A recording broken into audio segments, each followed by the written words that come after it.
Senator Amy Marcos vows to bring home ex-President Rodrigo Duterte from his detention at the International Criminal Court. The senator accompanied Vice President Sara Duterte to The Hague, where she met with the former president's lead defense counsel, Nicholas Kaufman. She posted a message on Facebook expressing solidarity with the plight of the Dutertes. Narito rin ako para sumabay sa inyo for the first time. Alam ko na matagal na kayong pabalik-balik po rito. Walang kupas, walang kapaguran, walang pag-give up. Tunay na tunay pabalik-balik upang lamang intayin ang paglaya at paglabas ng ating minamahal na Presidente Rodrigo Roa Duterte. Narapat ko na alamin kung ano talaga ang nangyayari para kumalma tayong lahat at maanalisa kung ano talaga ang nangyari. Kaya lang, eto nga, hindi ko naman intensyon na anti-administration yung hearing. Halos lahat ng testigo galing gobyerno. Hindi ko naman alam yung mga sagot nila. Kaya nga ako nagtatanong kasi hindi ko alam yung sagot.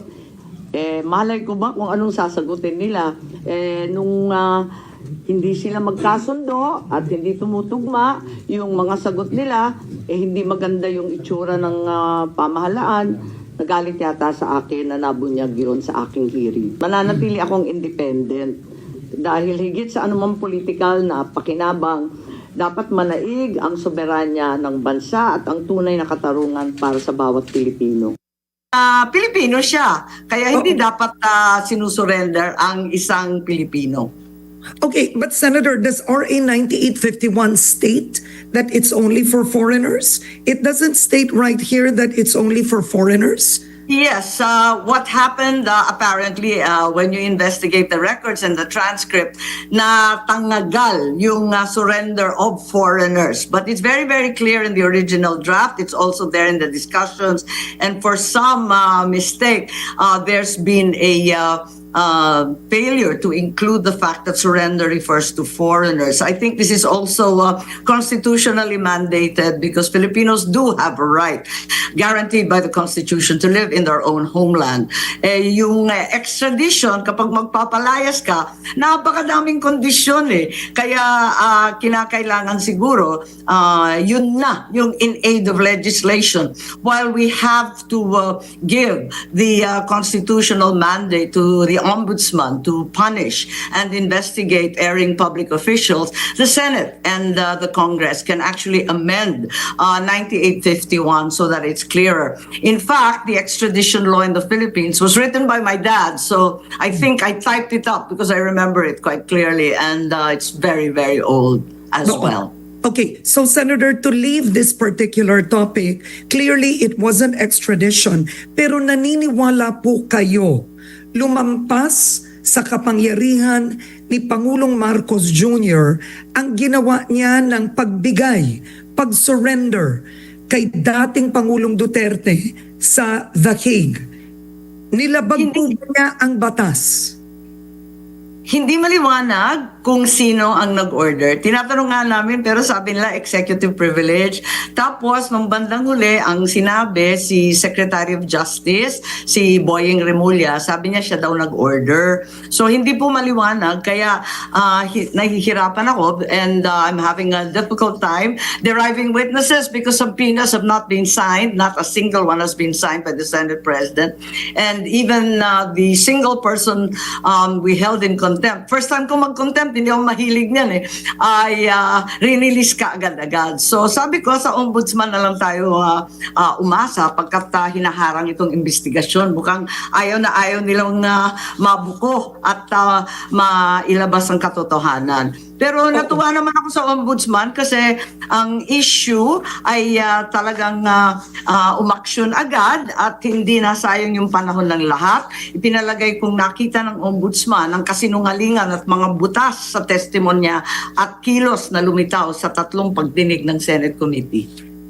Pero Senator, President Marcos Jr. had a press conference right after the surrender. And he said the government had no choice but to cooperate with the Interpol, which means essentially he gave the go signal or he ordered, but clearly he agreed to the surrender. Kasi nag-press con po siya eh. So, Yes, I'm aware of that. Narinig ko nga na may obligasyon ng Pilipinas at siguro yun ang pagkasabi sa kanila ng mga advisor at maliwanag naman na ang Pilipinas ay hindi nasakop ng ICC. This is way, way too late as recently underscored by the defense attorneys also at the ICC of President Duterte. At the same time, it's very, very clear that the Interpol was merely forwarding an email, a request for information to the Republic of the Philippines, and that in fact, President Duterte is not in any way wanted by the Interpol. As a matter of fact, those who are familiar with the Interpol are very clear that no red warrant was sent out. In fact, it was only a diffusion order because it was political or suspiciously so, which would be against the Constitution of the Interpol in Section 3, Article 3, ang liwaliwanag. Kapag politika, ayaw nila sumali. oo. So, ganito, Senator, ang tanong ng marami, why would Senator Amy Marcos go as far to defend the Dutertes, to stand by the Dutertes, no, over your own brother? You've been quoted as saying, Senator Amy Marcos has said, I cannot bear what was done to President Duterte. And yet, ang tanong ng ilan, what about the Vice President threatening to have your brother assassinated? Or the Vice President threatening to throw your father's remains in the West Philippine Sea? So, people are confused. Bakit siya kumakampi sa hindi niya kamag-anak, kapatid niya, at ang kapatid niya na namumuno ngayon ng bansa, bakit niya inaaway? Ako, Karen, Ang sagot doon, Senator. hindi mo ako magagawang defensive kasi wala akong kasalanan at wala akong ipagtatanggol sa ginawa ko. Eto, wala itong kinalaman sa Marcos o Duterte. Sabihin ko ang totoo, ito ay soberanya ng Pilipinas. Hindi ko matanggap eh. I cannot accept what happened. It was clearly a challenge and an insult to our sovereignty, to the functioning courts and our exemplary judges. And I cannot accept that this was the right thing to do. It had very, very little to do with being a Marcos versus the Dutertes. Kinakampihan, sabi mo. Para sa akin, wala akong kinakampihan. Kinakampihan ko ang Pilipinas. Dahil hindi tama ang nangyari. On a personal note, ang nakita ko lamang ang nangyari sa tatay ko. Ganyan na ganyan din ang ginawa sa ama ko, tinangay ang aking pamilya, dinala sa Hawaii, at para sa akin hindi katanggap-tanggap yun. Like President Duterte, my father announced time and again that he was prepared to face any Philippine court, but not a foreign court, given that all the alleged crimes and offenses were committed in Philippine territory against Filipino citizens.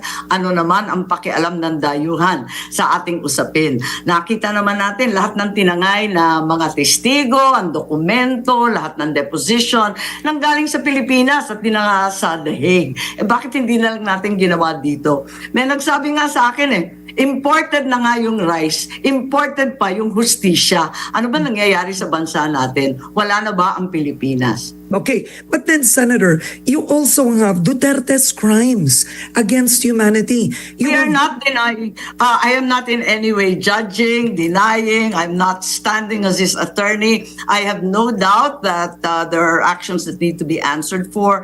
But to my mind, given that the accused is Filipino, that the victims were Filipino, all the alleged crimes were committed in the territory of the Philippines, bakit hindi na lang dito? Kaya naman natin yan kung ano-ano na ang nangyari dito sa atin, bansa, na alam naman natin ang ampatuan, ang mamasapano, ang kung ano-ano na talagang kinakailangan panagutan. At nakita naman natin, nakinaya naman ang husgado natin yan. Bakit naman ito? Takot na takot tayo.